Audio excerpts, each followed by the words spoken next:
পিতা পুত্র পবিত্র আত্মার নামে আমেন। ক্ষমা করার অর্থ এই নয় যে আমরা অন্যায়কে ভুলে যাই, বরং এর অর্থ হলো সেই তিক্ততার বন্ধন থেকে নিজেকে মুক্ত করি। ক্ষমা হলো হৃদয়ের মুক্তি, সম্পর্কের পুনর্গঠন ও ঈশ্বরের রাজ্যে প্রবেশের চাবি।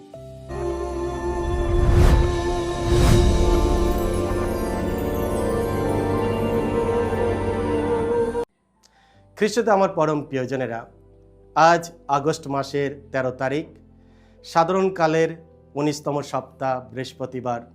আর আজকে ডেলি মান্না ঈশ্বরের বাণী প্রতিদিন নেওয়া হয়েছে সাধু মতি রচিত মঙ্গল সমাচার থেকে 18 অধ্যায় 21 থেকে এবং 19 অধ্যায় 1 পদ। এসো আমরা ভক্তিভাবে আজকের এই বাণীটি শুনি। একদিন পিতর এগিয়ে এসে যিশুকে জিজ্ঞেস করলেন, প্রভু, আমার ভাই আমার প্রতি বারবার অন্যায় করলে তাকে আমার কতবার ক্ষমা করতে হবে? 7 বার? যিশু উত্তর দিলেন, আমি বলছি 7 বার কেন, বরং 70 গুণ 7 বার। তাই স্বর্গরাজ্যের এই তুলনা দেওয়া যেতে পারে। এক ছিলেন রাজা, যিনি তার কর্মচারীদের সঙ্গে দেনা পাওনার হিসাব নিকাশ করতে চেয়েছিলেন। তিনি হিসাব নিকাশ করতে বসেছেন, তখন এমন একজনকে সেখানে আনা হলো, তার কাছে যার কোটি কোটি টাকার ঋণ ছিল। লোকটার সেই ঋণ শোধ করবার ক্ষমতা ছিল না। তাই তার মনে হুকুম দিলেন যে তাকে, তার স্ত্রী, পুত্র কন্যাদের এবং তার যা কিছু আছে সমস্তই বিক্রি করে যেন তার ঋণটা শোধ করিয়ে নেওয়া হয়। সেই কর্মচারী তখন তার পায়ে লুটিয়ে পড়ে বলল, আমাকে একটু সময় দিন, আমি সমস্তই শোধ করে দেব। এতে সেই কর্মচারীর ওপর মনিবের দয়া হলো। তিনি তাকে ছেড়ে দিলেন ও তার ঋণও তিনি মুকুব করলেন। কর্মচারীটি সেখান থেকে বেরিয়ে আসছে, সেই সময় এমন একজন সহকর্মীর সঙ্গে তার দেখা হয়ে গেল, তার কাছে যার 100 উপর টাকার ঋণ ছিল।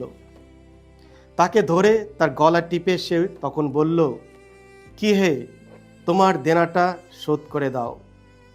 তার পায়ে পড়ে সে সহকর্মী তখন মিনতি জানাতে লাগলো, আমাকে একটু সময় দাও ভাই, আমি নিশ্চয় শোধ করে দেব।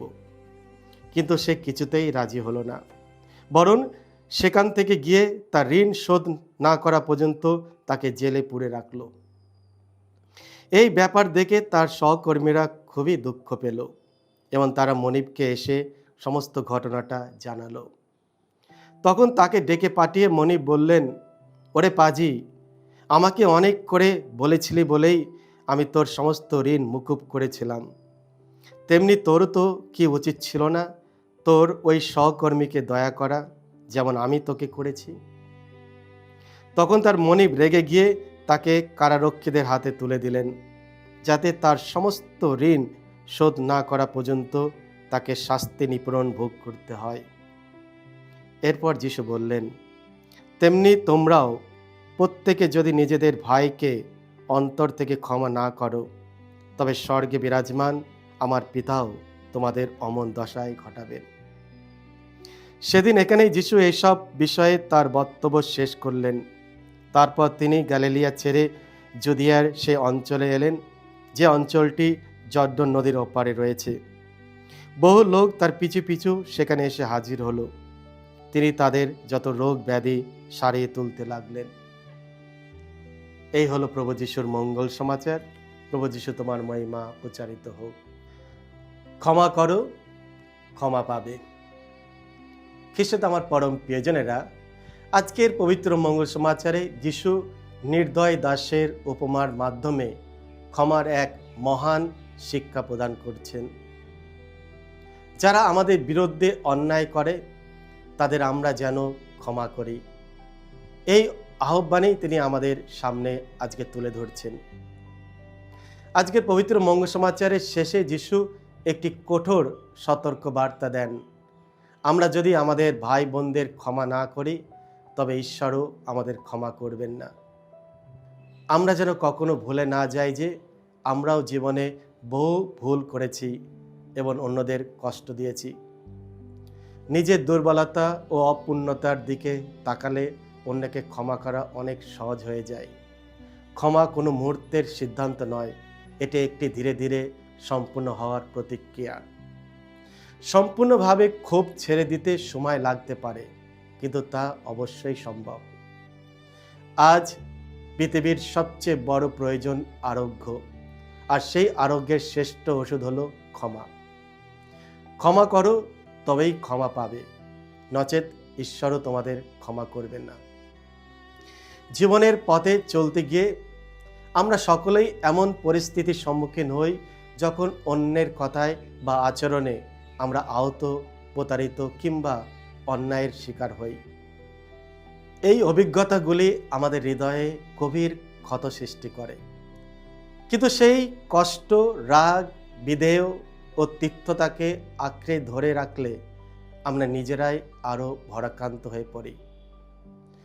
ক্ষমাহীনতা মানুষের অন্তরকে বিষাক্ত করে তোলে এবং সম্পর্ককে ধ্বংস করে। এটি মানুষের মধ্যে অদৃশ্য প্রাচীর গড়ে তোলে, আরোগ্যের পথ বন্ধ করে দেয় এবং বছর পর বছর নীরব শীতল যুদ্ধের সৃষ্টি করে। অন্যদিকে ক্ষমা আমাদের প্রকৃত মুক্তি এনে দেয়। এটি যেমন অন্যের জন্য একটি উপহার, তেমনি নিজের জন্য এক অমূল্য দান। যখন আমরা ক্ষমা করি, তখন আমরা নিজের হৃদয়কে রাগ, তিক্ততা ও প্রতিহিংসার শৃঙ্খল ভেঙে মুক্তি করি। ক্ষমা করার অর্থ এই নয় যে আমরা অন্যায়কে ভুলে যাই, বরং এর অর্থ হলো সেই তিক্ততার বন্ধন থেকে নিজেকে মুক্ত করি। ক্ষমা আমাদের হৃদয় থেকে নেতিবাচকতার ভার নামিয়ে দেয়।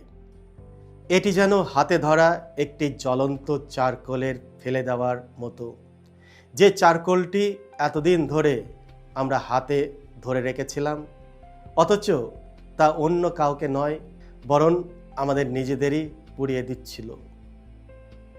ক্ষমার মাধ্যমে আমরা নেতিবাচকতার চক্র ভেঙে দিই এবং আরোগ্য, শান্তি ও আর্থিক বিকাশের পরিবেশ সৃষ্টি করি। আমরা যেমন নিজেদের ভুলের জন্য ঈশ্বরের ক্ষমা প্রত্যাশা করি, তেমনি অন্যদের প্রতিও সেই একই অনুগ্রহ প্রদর্শন করি। যেমন একটি প্রবাদে বলা হয়, ভুল করা মানবের স্বভাব, আর ক্ষমা করা ঈশ্বরীয় গুণ। খ্রিস্টদের পরম প্রিয়জনেরা, আসুন আমরা সকলে এই মহৎ গুণকে আমাদের জীবনের অংশ করে তুলি। মনে রাখি, ক্ষমা হলো হৃদয়ের মুক্তি, সম্পর্কের পুনর্গঠন ও ঈশ্বরের রাজ্যে প্রবেশের চাবি। আমেন। সকলকে জয় যিশু। ঈশ্বর আপনাদের সকলকে আশীর্বাদ করুন।